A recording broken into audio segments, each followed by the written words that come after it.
bet I got more videos of yachts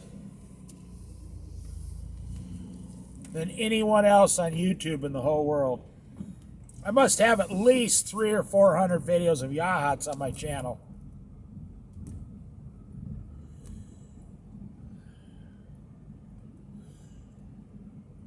They don't get a lot of hits in the winter, but then in the summer, when everybody starts traveling to the Oregon coast, all my videos get a lot of hits again.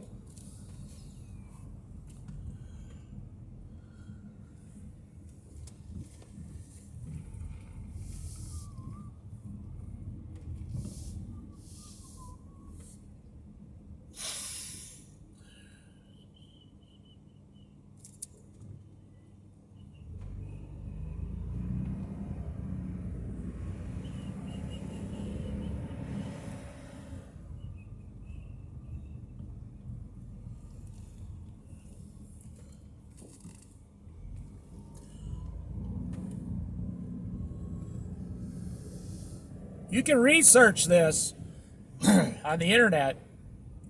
Houses used to be small. They used to be 2-bedroom, 1-car garage. Anybody could afford it. Anybody in America could afford to buy a house.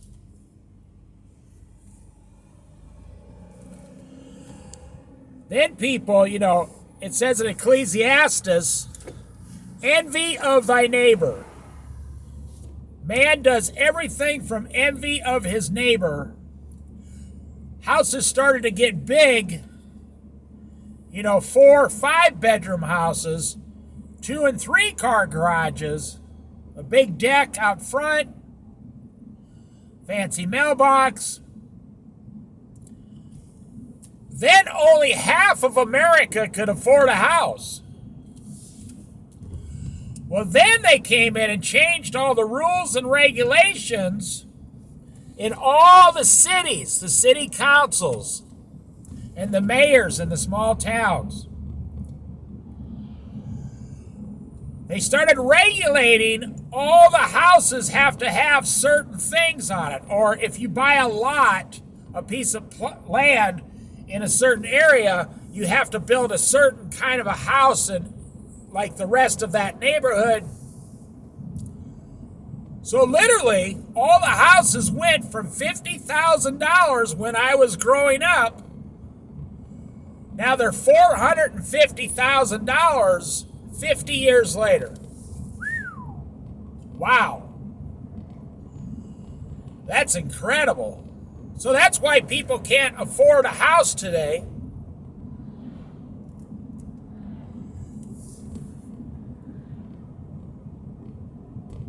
And then what we do is we look at rich people in Hollywood. I have no idea why America glorifies rich actors from Hollywood. I'll never figure that one out. Why? Because they made a movie you liked? You think they're worth $17 million a year? No, it's some kind of deeper psychological thing than that.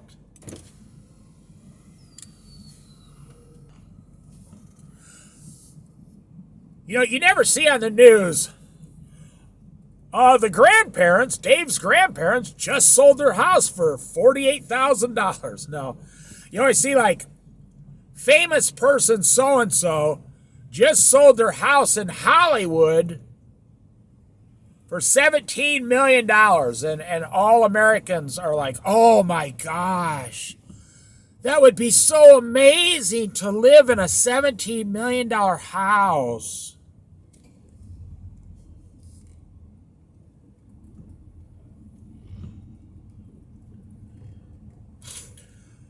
So that is 0.5% of the world can afford that.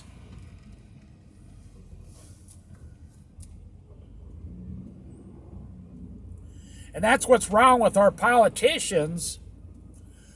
Our politicians are now trying to get rich instead of govern the country.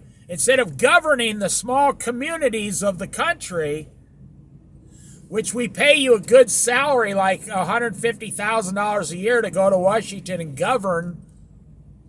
No, you want to get rich once you get there, and nothing gets done. I mean, you don't destroy America, just nothing gets done. It's like a stalemate. Republicans on one side, Democrats on the other side, nothing gets done. And then the news channels think that this lady right in the middle of, whoa. So anyways, now the news believes that they are also in charge of some of Washington. You can tell by the stories they put out. It's like, hello, you're not a politician, you're a newscaster. You might only even be on a podcast. You don't even have a regular news channel. But they have power. They have power to get the politicians elected or not elected by the stories they run. So the politicians fear the newsroom.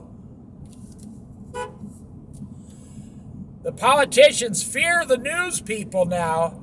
They don't want any negative stories. Even Joe Biden, the news is always running these negative stories about, if he doesn't speak a certain way.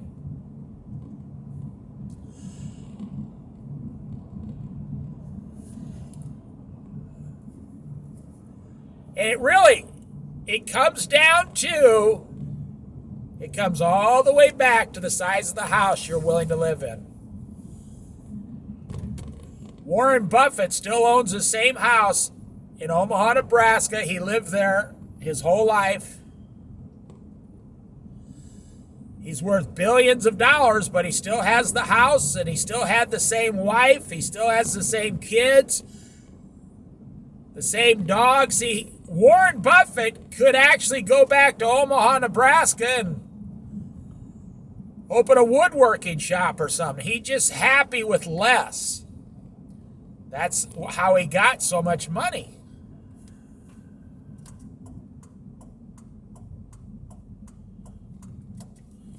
Living on less and investing everything else. That's how he did it.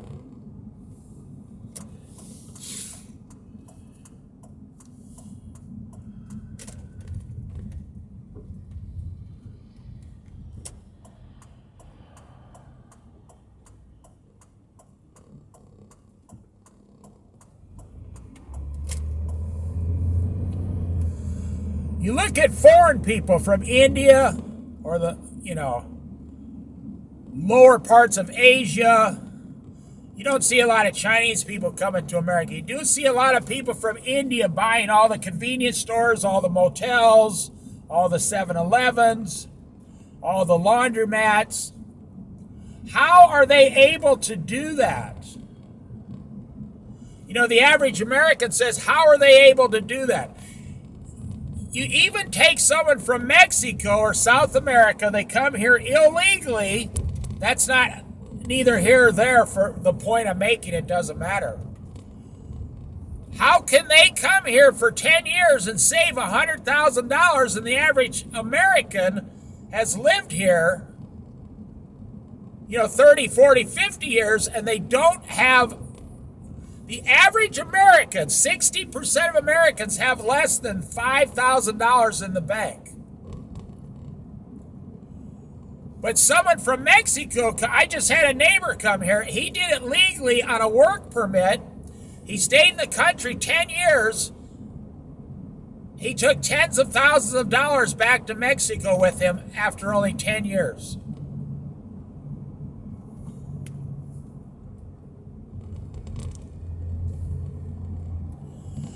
I have another friend. These are friends of mine. I talk to them all the time. Bought 2 motels. They're from India. They bought 2 motels. They own completely 2 motels. They live at the motel. They cook at the motel. They eat at the motel. Now, these are small, like 25-room hotels. But they make like $150,000 a year because they don't pay any employees. They don't hire anybody. Their family does all the cleaning. In America, if you work in a motel, they say you got to clean like 30 rooms in one day. This guy's wife cleans 25 rooms by herself in about 5 hours and then goes back up front and works. I know another couple from India who bought a convenience store. They make $150,000 a year living in the back of the convenience store here on the Oregon coast. I'm telling you, it all comes down to, see, these people from another country, they're willing to sacrifice and live in a tiny little space to get a lot of invested money, not for themselves, because these people don't take vacations or anything. They don't buy motorhomes. They're doing it to send their children to an American college, and then those children go out and make $150,000 a year as a lawyer or something, or a nurse, or even an assistant doctor, which is basically, most nurses do half the doctor's job anyway. It's true. Even a doctor will tell you there's nothing more valuable than a nurse.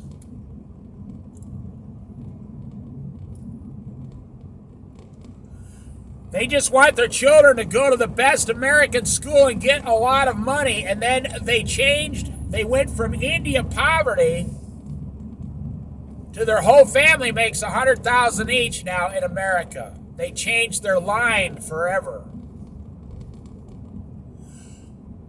But the problem is then their grandchildren will go out and buy $450,000 houses, and they will never know. They will repeat the same process. They will be fully spoiled, Americanized, buying $500,000-$600,000 houses. They don't know what it's like to live in a small space and invest your income for the future. I'm just kind of rambling, but everything I'm saying is true. You drive around the Oregon coast to these small communities, 2-bedroom houses. 50 years ago, you could buy one up here for $30,000.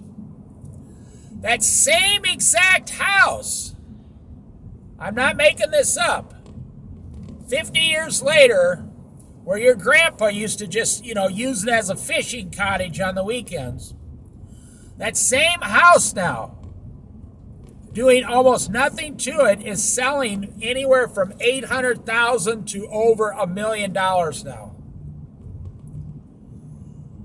Supply and demand. Everybody from California outbids each other, and they want the house. So they bid $900,000 to get the land. They go in and tear your grandpa's house down to the ground and build a 5-bedroom house with a 3-car garage.